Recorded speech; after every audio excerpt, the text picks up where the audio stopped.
Return, O virgin daughter of Israel, to these your highways by which you went. Welcome to Reunion Roadmap, a place to discover the people and communities along the highway of restoration for Israel's house of Joseph. Reunion Roadmap is a B'nai Yosef North America production. Be our guest for the next hour as we meet the people of the emerging house of Joseph here in North America. This is Safani Pappas, Communications Director for B'nai Yosef North America, and with me is Al McCarn, our Executive Director. Who are our guests this time that we're going to interview, Al? You have recently interviewed them in a previous time, but this is, I think, a more thorough feel for exactly what they're doing, because it's going to be turning out to be a three-parter. Absolutely. And this is a rare jewel in Reunion Roadmap, not just two parts, but three parts to this interview because the story is so big. Our guests are Kim Trainer and Betsy Ruch, who are co-directors of Fostering the Family. Let me mention the website. It is fosteringthefamily.org. That doesn't come up in this first part of the interview, but I want to make sure the audience has it. Their ministry is in York County, South Carolina. It's one of the suburbs of the greater Charlotte area on the South Carolina side of the state line. And they minister to children in the foster care system, and not just to the children, but to the families that take these children in. You know, it is a Christian ministry. They're doing what our God has said to all of his people. Care for the widows and the orphans, care for those in need. And this cuts across all sectarian and denominational lines.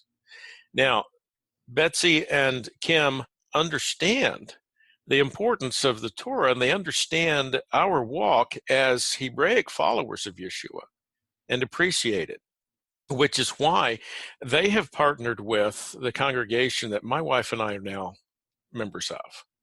And that's how I got to know them.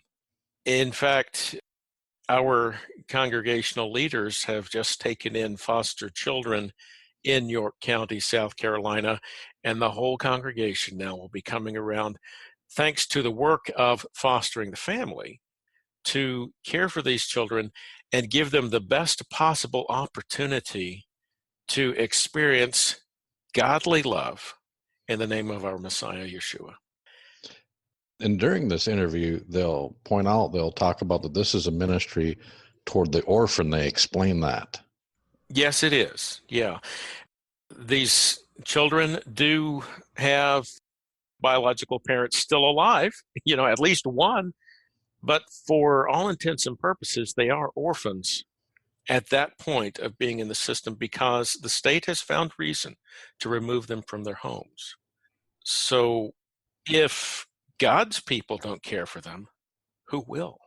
Yes. And with that as our introduction, why don't we go on to Lake Wiley, South Carolina, and meet Kim Trainer and Betsy Ruch.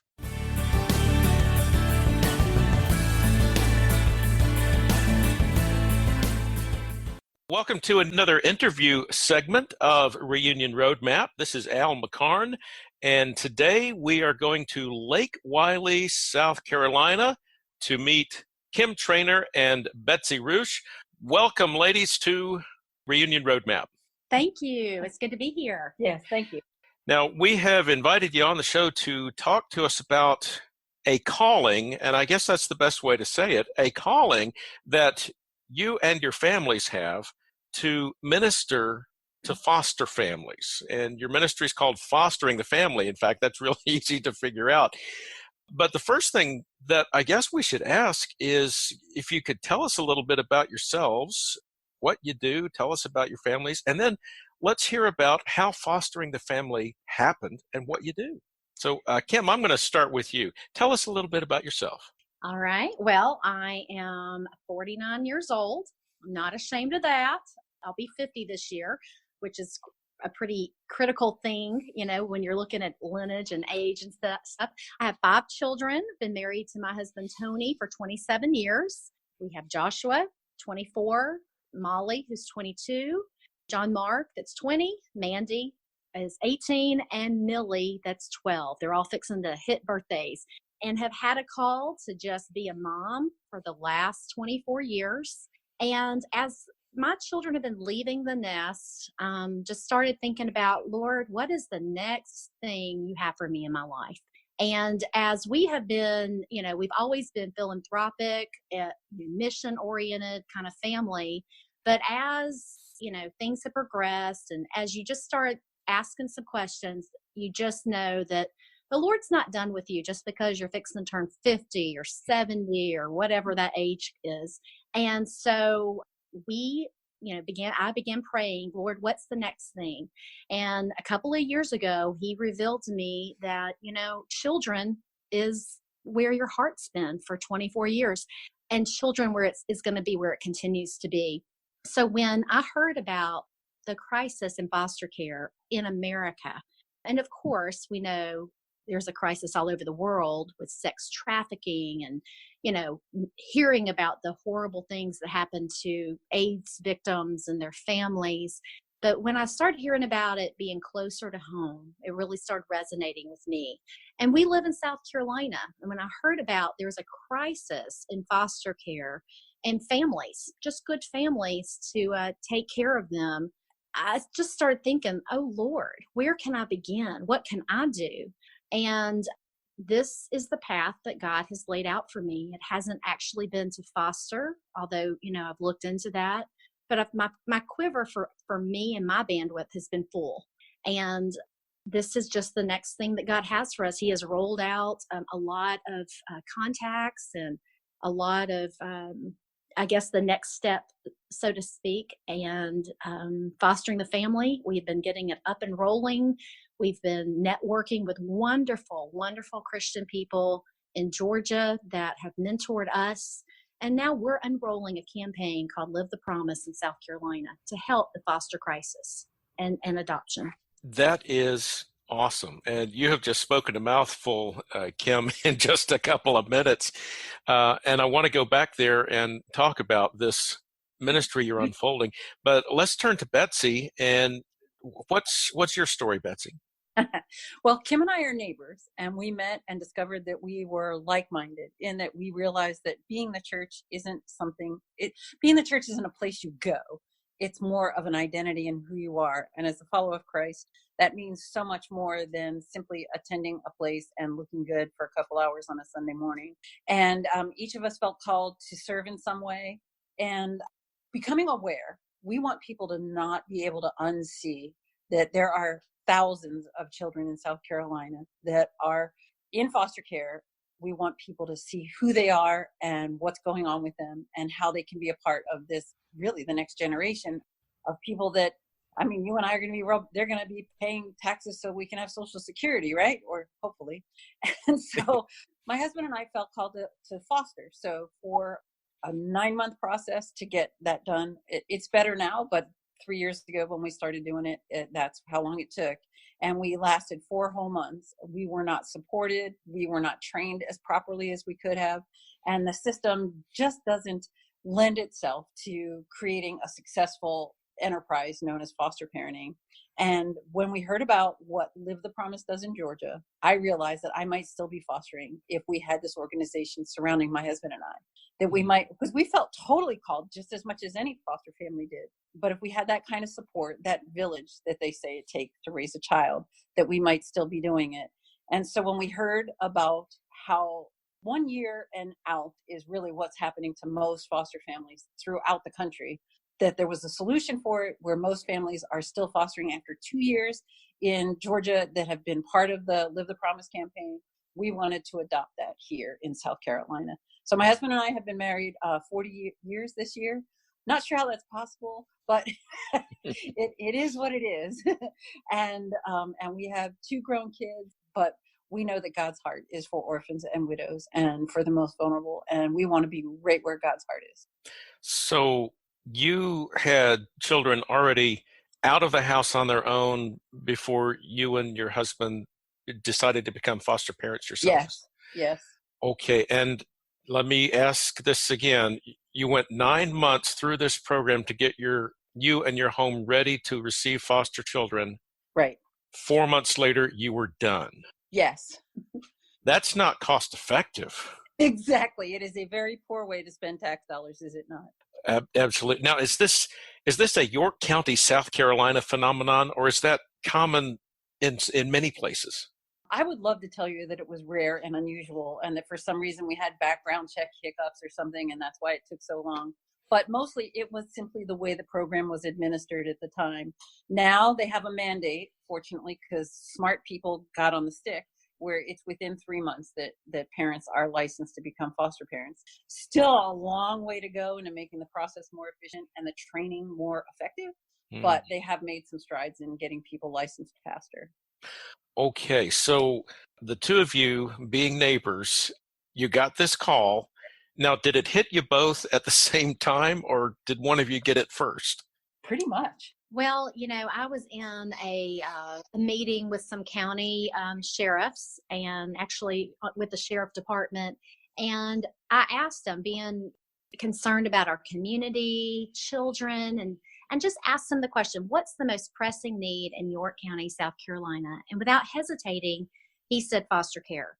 And this was in 2016, and it just really blew me away. I was like, what? Foster care? What do you mean by that? He gave a few stories and of children and what's happening. He said, we are just having to go across the county lines to take kids to families who will take care of them. And I'm like, you got to be kidding, because we have a couple 100,000 people in our county. We're Metro Charlotte on the South Carolina side. And I just couldn't believe it. And I remember asking him, well, why don't you go to the churches? And he said, well, separation of church and state. And I remember looking at him going, so where are you going to go? The bars? Like the church is the natural place to go and find reputable people that will take care of these children. And he was just stating at his point a need and answering my question honestly. But that's where it started getting the ball rolling, going, this is horrible. Right under our noses, there's this need. And I happened to be acquaintance friends with one of our social workers for Clover School District, which at that time was the second best school system in the whole state of South Carolina. So, average to above average families here socioeconomically. And so I asked the social worker, and they said, oh, he's right. Last year alone, we had over 50 homeless children in our school district. And that was blowing me away even more, going, wait a minute, you mean this is right under our noses? And through that progression, I was still having my 5 kids at home, and Betsy, or 4 actually, and Betsy, they're empty nesters. So she's the one that began, she said, I'm going to look into fostering. And at that point I said, well, I'll be your helper, whatever I can do to help. And so that's kind of where it got the ball rolling for us. Where fostering the family came from is through a real life example of what has worked, what hasn't worked, and just researching, how can we help this crisis? Betsy, what was it that caused you and your husband to drop out of this role after only 4 months? That's too funny. Well, there were actually a whole lot of factors. Some of it is our eyes were not as wide open. When you feel like God's calling you to do something, you tend to idealize it. Like, I'm going to do something good. And, I spent more time preparing the room than I did preparing my full body armor that was necessary to deal with this sort of spiritual battle and the physical nature of everything. But I would say the straw that sort of broke it, where we were like, wow, this is a no-win situation, was that these children, although they may be in your home and you're responsible as all get out for their well-being, they're not yours. Not only are they not yours, they belong to the state. So the state's the one that's ultimately responsible, and they have to say so about what they do, whether you can cut their hair, which doctor they go to. And yet, when they come to you, you don't even get the full information to do an adequate job with caring for them. And half the time, the caseworker doesn't even know what this child's been through. So you have a child with emotional, sometimes physical scars. They've just been ripped away from the only family they know, and they're being taken care of by poorly paid, poorly trained social workers who put them in a family that doesn't prepare them properly for what they ought to do. And so I was told I was way too much of a perfectionist with my parenting, and that's why I was exhausting myself. And I thought, wow, we've got to find a better way. So both my husband and I were totally exhausted and then also fed up with the systems. And we did not prepare ourselves by having that village behind us. Some of the most successful foster parents that don't even have fostering the family helping them are ones that have that built-in village. They have a dozen people that they can call. They already know people that can bring them meals when they get a placement and do all those things that we plan on doing when we sponsor a foster family. Now, Kim, as you and your husband and your children were watching Betsy and her husband go through this, what were you thinking? Well, first off, I was horrified that Betsy would get a call at 4:00, or let's say 2:00 in the afternoon. We're going to have a placement for you at 4, and then they don't show up until 1 a.m. And then they show up with kids screaming and, just traumatized because they were taken away from their kid, their family, and, ending up in their home. And then seeing Betsy walk through trying to care for these children that truly were traumatized, and seeing, this is, in my opinion, I just have great respect for Betsy. She's, class A act, and seeing, my thought was, that the season for me was not obviously that point with so many in my own family, but seeing how this was the best scenario: upper middle class, good marriage, a beautiful home. And if they're having a hard time, my instant thought was, we surely would have a hard time. I feel like my family's like the Motley Crue anyway. So, and I want to be about success. I don't want to walk into a situation where you're going to fail. Who wants to go get a new job and you go the first 4 months, so I'm going to probably quit by then 6 months? Nobody does that. When we as responsible people go into any new situation, there's hope. We're going to make this work. And so when I'm watching this, my instant thought is, who can succeed? Honestly, it's not for the faint of heart. And yet here this is what we're seeing. And then we started finding out, usually foster parents, they definitely have to call. They go through all the different programs out there to get certified. And it's usually one and you're done as far as getting a placement. And it's just so difficult. So that's some of where we started looking into, there has to be a better way. But what is it, Lord?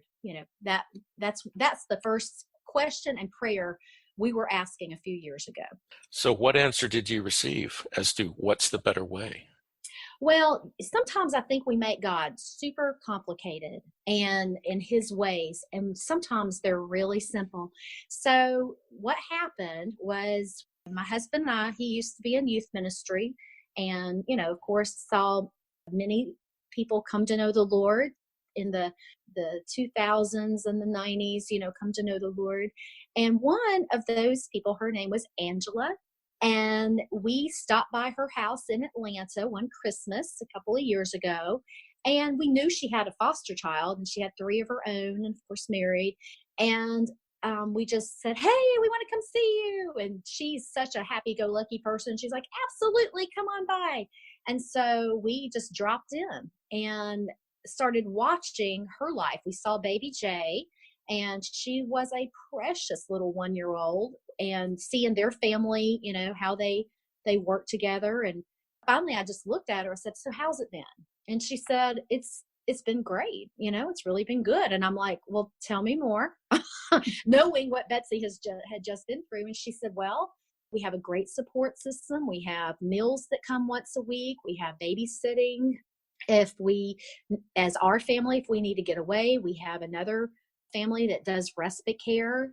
And then she said, but the most important thing is that when our placements have left, we have people praying for us, because, you get attached to these children in your family. They become a part of your family, and you kind of go through a grieving space.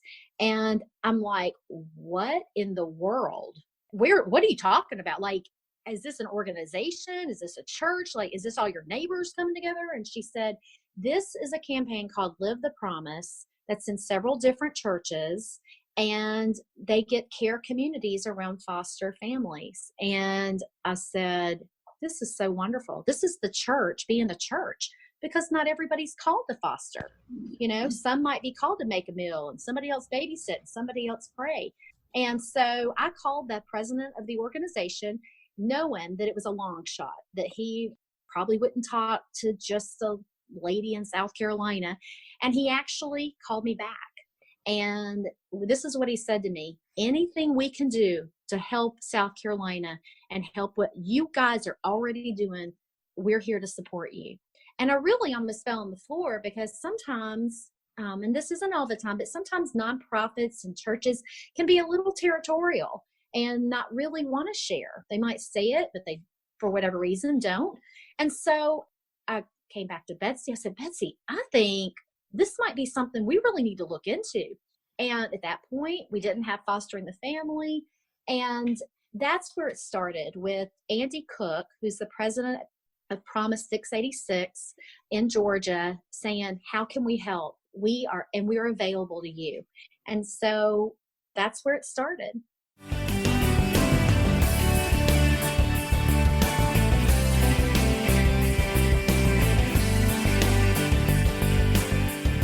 Will Spires now sings Seeds from his album of the same name, available at cdbaby.com.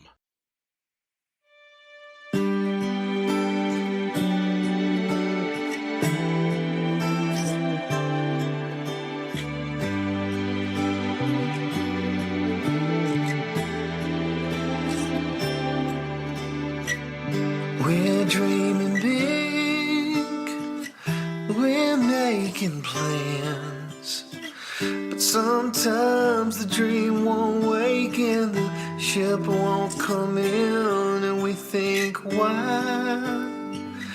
Wish I knew why.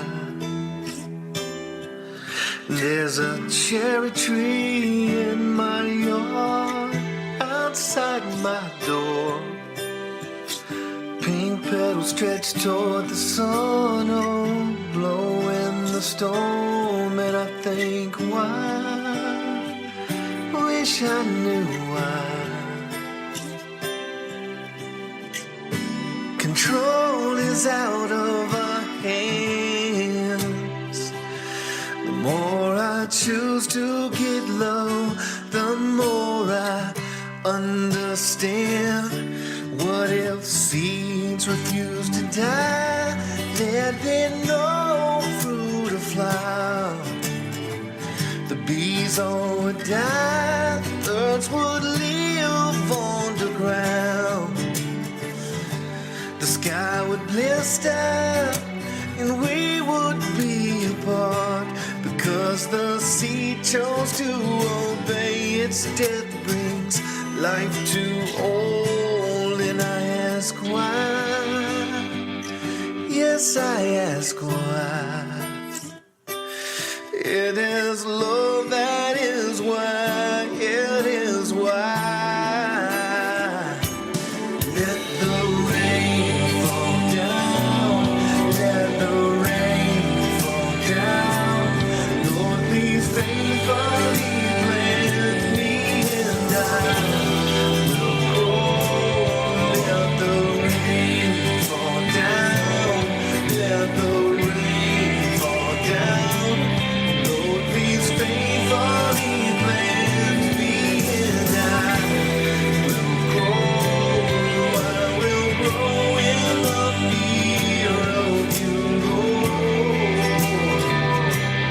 I will grow in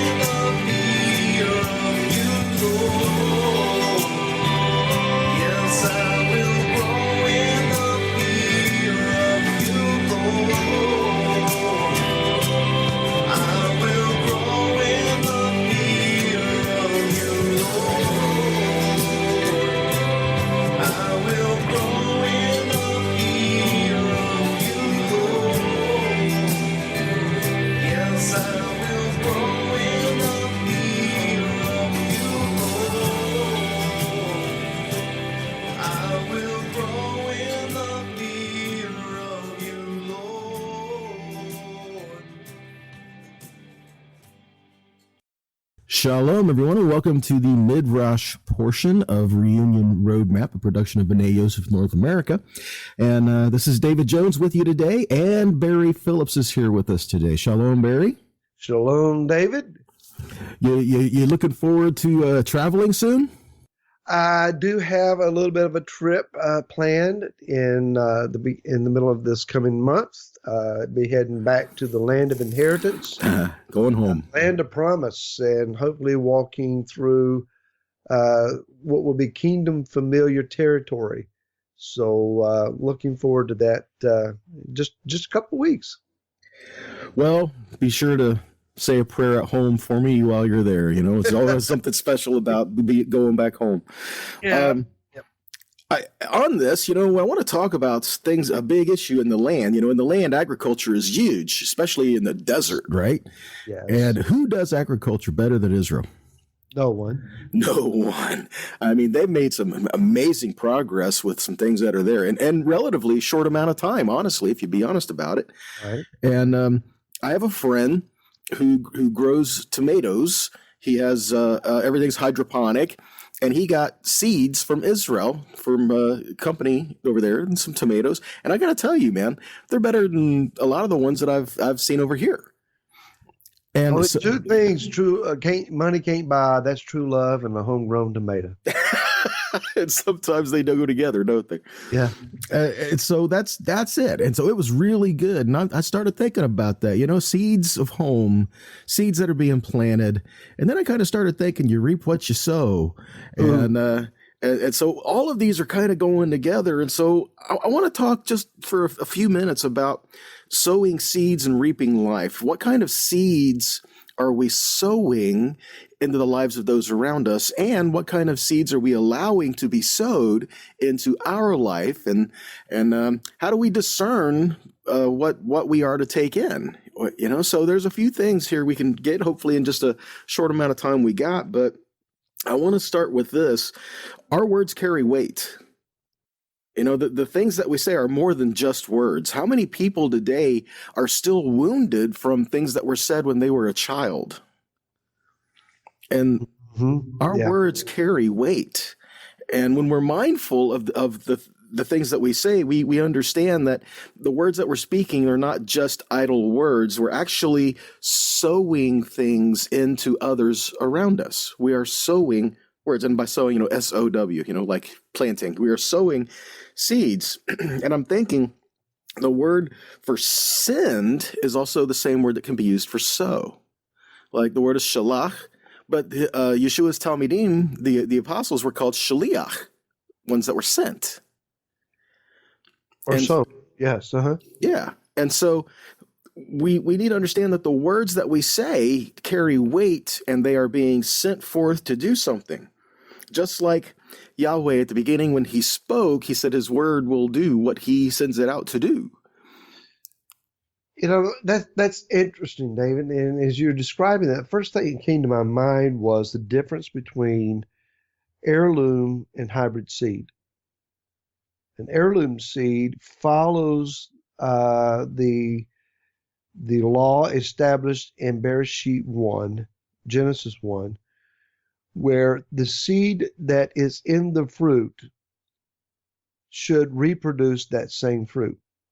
So if you take the peach pit out of the peach and you plant that, it should produce a tree that produces the same type of peaches. In our day, we have such esteemed wisdom that we think hybrid seeds are an improvement upon Yah's original design. The problem with that is taking the seed that results in a piece of fruit grown from a hybrid seed, when you plant it, you don't necessarily end up with what you started with. It's a mess. So when we take the original seed of Yah's word, the heirloom seed of his word, it consistently will reproduce the fruitful results that the word is designed to produce. If that's his word be that we sow into our children, our grandchildren, those in our congregation, it will produce the fruit of Yeshua. If we sow into them a hybrid seed, of mixture. The Torah portion for this week is kitasa, which has the mixture at the gold calf, and it produces a unrighteous fruit. So if we are sowing world wisdom from the tree of the knowledge of good and evil, and trying to hybridize that seed from that fruit with the seed of the fruit from the tree of life, next generation, it doesn't produce anything worth having. It's a corrupt seed. That's true. And, the tree of the knowledge of good and evil, we focus on the evil part on that, but there's good on that too. I mean, so we see there's good. Perceived good. Right. But there's good that we look at that's not necessarily what God wants. Right. And but you're talking about the mixing seed. Shoot, that leads me to think to Deuteronomy 22:9, Barry, where it says you are not to mix the different kind of seeds in your crops or in your vineyards, because if you do, your vineyards will be forfeited. And so why is that an issue about, mixing the seed there? And at the very least of it, I know there's a few different directions you can take that, but at the very least of it, you gave your first parts of your crops as an offering to Yahweh. And if you have corrupt seed that grew a mixture of fruit that's not pure, can you use that as an offering for Yah? David, in the natural, I'm thinking of the garden that I used to help my dad set out every year. And he pretty much planted the same thing in the same area of the garden every year. He never was successful at planting and reaping much out of Irish or white potatoes. And I mean, they were always in the same place. And now that I'm thinking about it, I'm wondering, because it was close to a tree line, was there a cross-pollination problem with trees and plants, or was it a vegetable that he traditionally planted the next rows up that, again, the pollination process was a problem intermingling the two? I know just enough about gardening to be dangerous with it. You still know more than I do. And but I understand that there's some problems. You don't plant certain crops together, and I think it produces a result that is non-desirable. The old adage back in the church days was, we just don't want to be like the world, and so we're not going to the worldly entertainments, etc. The encouragement, though, among ourselves was, well, let's see how close we can get without actually being stained by it. Have as much fun as possible without getting corrupted. Well, you know what all happens. You fall off the wrong side of the line, right. Anytime you try to straddle it, yeah. So, we need to be careful how we sow, but also where we sow. You and I were talking earlier about Luke 8, where Yeshua gives the parable of the sower and the various types of grams. Only one was ultimately very fruitful, but it doesn't mean that someone else didn't have some certain levels of success. If you could sow seed on a rocky ground and it spring up, some people call that success, and know it's short-lived, but just keep pumping the seed in there, brother, and just keep putting that in there. You'll reap a crop eventually. But keep giving something that's going to continue to die. It's got no depth, no foundation, no solid root. Well, you see green stuff, you got to think that God's in it. Hallelujah.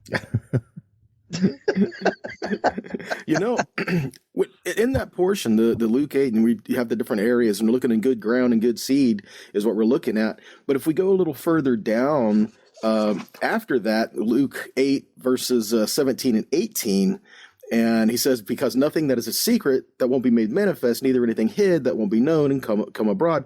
And then he says something very interesting in 18, because, we're talking in the context of everything that's being said here, right? And he says, be careful how you hear.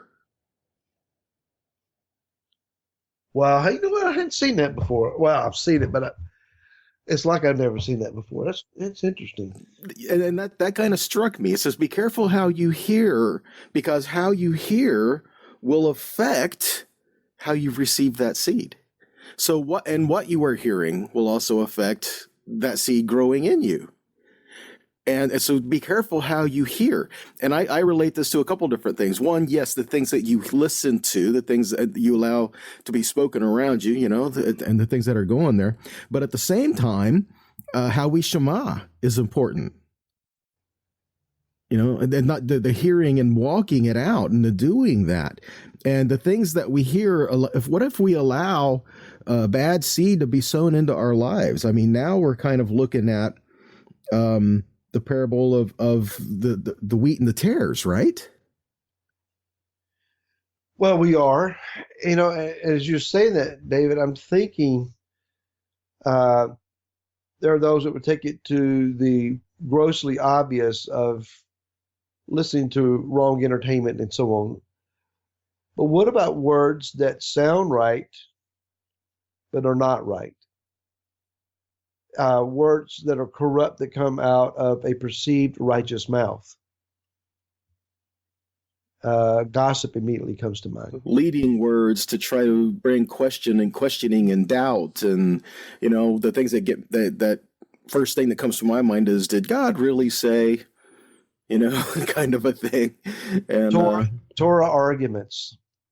Yeah, divide the body instead of heal the body.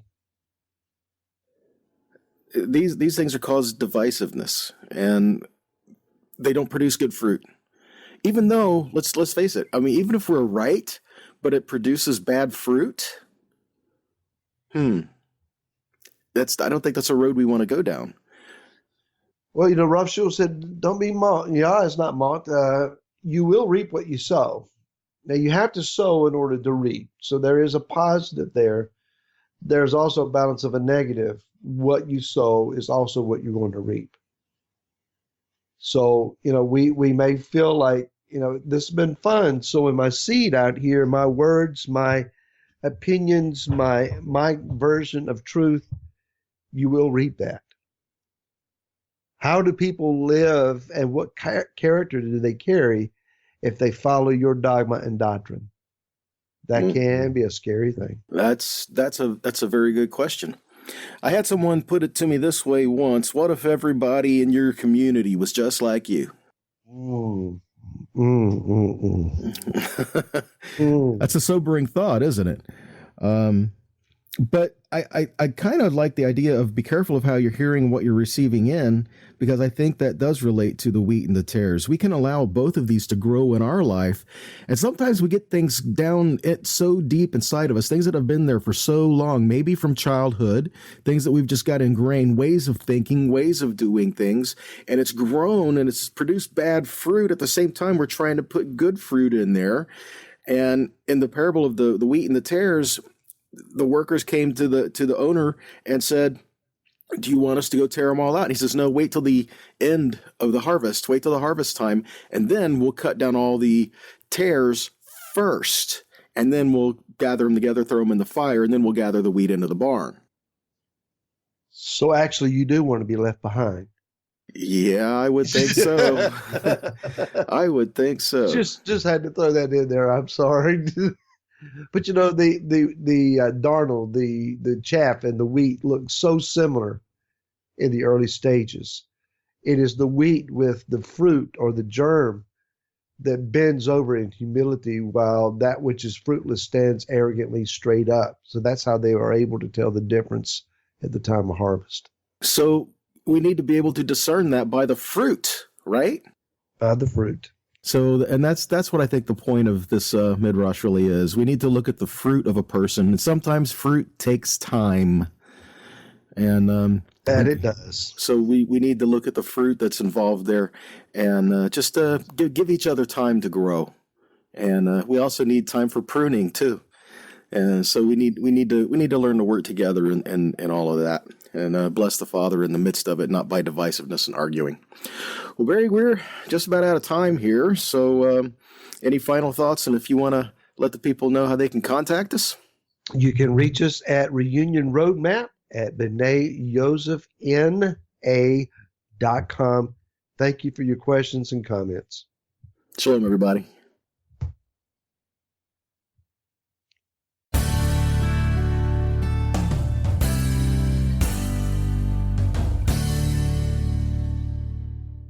And now the music of Mason Clover. This is We Want to Go Home from his album, The Isaiah 43 Project, available on MessianicMarketplace.com.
Gathered, the people are assembled in Jerusalem. For I am Yahweh, the Holy One of Israel. For I am your God, and you are my people.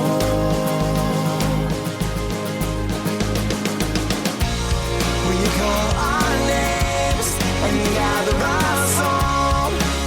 To go home. Will you call our names and gather us home? We want to go home. Bring forth my people from the east and the west. Bring forth my sons and daughters. Will you call our names and gather us home? We want to go home. We call our names and gather us home. We want to go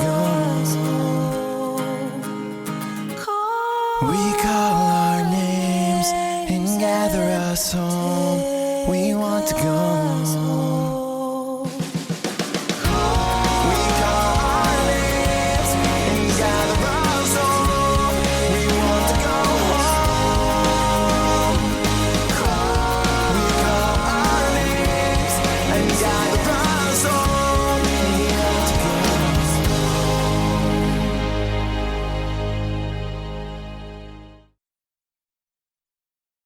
That was Mason Clover singing We Want to Go Home.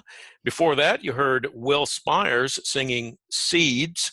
And in between, you heard Barry Phillips and David Jones giving a midrash about seeds.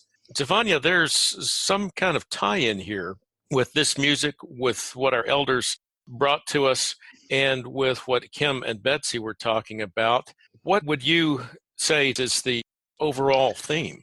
Well, if you follow the midrash, it talks about planting a seed and eventually gets to the point of bearing fruit. And what we're talking about, bearing fruit in our lives, and one of the ways to bear fruit would be assisting orphans. And we know in scriptures talking about widows and orphans a lot, and that is a ministerial focus should be, of our lives. And it should be, of course, from the heart, but that being from the heart then becomes that fruit that's being manifested from our lives. When you think about the children, and these are everything from infants on up to 18 years old is when they finally age out of the foster care program, these are our seeds. the Yes. seeds of our future. Yes. You know, some seed does fall on less than fertile ground. And that's how we get, as Betsy will say in a later part of this interview, the sad statistics of people in prisons who have been in the foster care system at some point in their lives. Well, what happens if we make an effort to break up that hard ground, to fertilize it, to make it ready to receive the seeds? And that's what our Yes. elders were talking about. We have a Yes. responsibility to do that. Mm-hmm. We are right now in exile, as we understand it, having come to our Hebrew identity and the understanding of that. So when Mason Clover is singing about we want to go home, yes, we ultimately want to see our people, our whole family, go home to the ancestral homeland of Israel. But until that happens, we've got a responsibility to raise up that family and bless them in the place where we are planted right now. And as these plants that we are growing, and we're growing into our identity and who we're called to be. And part of our identity involves what we do. Exactly. And it doesn't matter where we are or at what point in our Father's redemptive plans. The mandate, the commandment to live righteously, to love justice and mercy, and to live out our love of Him and our love of others, that must be done wherever we are. Mm-hmm. So it occurs to me that even though we would like to see all of Israel restored and the division between Ephraim and Judah healed at last, the way I think that we can best see that happen is if we are building godly families, godly communities, if we're walking out that righteousness in every way that He shows us to. Yes. And that's what I see that fostering the family and those who are partnering with them are trying to do. Yes. Now, what do you think, Tefania, of the scale here? You know, this is a new ministry, as we'll hear in later parts of the interview. And right now the focus is one county in the state of South Carolina. Yes. But the need is so huge. It's very huge. How do we get there to addressing this huge need? Well, to find out, too, that they took the lead from an organization here in my state, Georgia, as well. And I think it's just a matter of if you live in Georgia, see where you can get involved. Be faithful in the little before the more comes. There are organizations like Fostering the Family rising up, and be faithful in trying to support them however the Father leads you to. And then the Father would begin to expand these things out into maybe all of South Carolina and North Carolina, who knows, and other states. Yes, and other countries too. Yes. And the important thing is just be faithful where we can make a difference, make that difference. Sefania, as we are coming to the end of our time for this program, I'm reminded of a story of a man who's out on the beach picking up starfish and throwing them into the ocean. And the beach is littered with thousands and thousands of starfish that the tide has brought in, and the tide is now receded. They're stranded. The sun is going to get hot, and they will die. So this man is rushing about, picking up one starfish at a time, flinging it back into the sea. And as others were watching him, they came up to him and said, "Why are you doing this?" And he said, "If I don't do this, the starfish will die." And they asked him, "Well, why do you think you can make a difference here? There are thousands of starfish and just one of you, and the sun is already hot." And the man reached down, picked up one starfish and threw it back in the sea and said, "I made a difference for that one." Mm-hmm. So I think it's all a matter of perspective. Yeah. The job is huge, but it's not going to get done unless we start somewhere. Amen. And that brings us to the end of this edition of Reunion Roadmap. This is Al McCarn on behalf of Tefania Pappas and Barry Phillips and David Jones. Thank you for joining us, and come back again next week. Thank you for joining us on Reunion Roadmap, a production of B'nai Yosef North America. Please come back next week for another visit with the people of the emerging house of Joseph here in North America.